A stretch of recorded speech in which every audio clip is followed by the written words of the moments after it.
പണ്ടൊക്കെ ഇടയ്ക്കും തലയ്ക്കൊക്കെ ഷാപ്പിൽ പോയി ഫുഡ് കഴിക്കാറില്ല ഞങ്ങൾ. മക്കളായ ശേഷം അങ്ങനെ പോയിട്ടില്ല കേട്ടോ. ഇന്നിപ്പോൾ ഒന്ന് പോകാമെന്ന് കരുതിയിട്ട് വൈകുന്നേരം ഇടത്തോ ചമ്പക്കുള റൂട്ടിലുള്ള ന്യൂയോർക്കിലോട്ട് പോയ പോക്കാണിത് കേട്ടോ. ഈ വഴി എനിക്ക് അല്ല, ഞങ്ങൾക്ക് ഭയങ്കര നൊസ്റ്റാണ് കേട്ടോ. പണ്ട് പ്രേമിച്ച് നടന്ന കാലത്ത് പ്രകൃതി രമണീനെ കാണാതാണെന്ന് പറഞ്ഞുകൊണ്ട് ഈ വഴി ചുമ്മാതെ വെയിലും കൊണ്ട് നടന്ന് വാടി നടന്നിട്ടുണ്ട് കേട്ടോ. അപ്പോൾ ആ വഴിയാണ്. അങ്ങനെ അതൊക്കെ ആയി വരക്കൊണ്ടിരുന്നപ്പോൾ നല്ല ഒരു പൊടിക്കുപ്പി താഴെ പുറത്തോട്ട് ചാടാൻ ഒരുങ്ങുന്നത്. അങ്ങനെ തൽക്കാലം ഗ്ലാസ്സൊക്കെ കയറ്റിയിട്ട് ഓർമ്മകൾ അങ്ങോട്ട് ഒതുക്കിയപ്പോഴത്തേക്കും നല്ല സ്ഥലം എത്തി.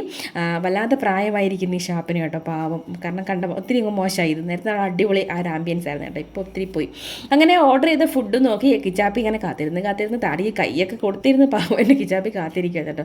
അങ്ങനെ നമ്മളോട് നോക്കിയപ്പോൾ ഞാൻ അവിടെ 2 ലീഫുള്ളൊരു ഫാന്. ഇതെങ്ങനെ കറങ്ങുന്നത് നോക്കാൻ വേണ്ടിയിട്ട് അവൻ്റെ സ്വിച്ച് നോക്കി തുടങ്ങും, സ്വിച്ചും കണ്ടില്ല.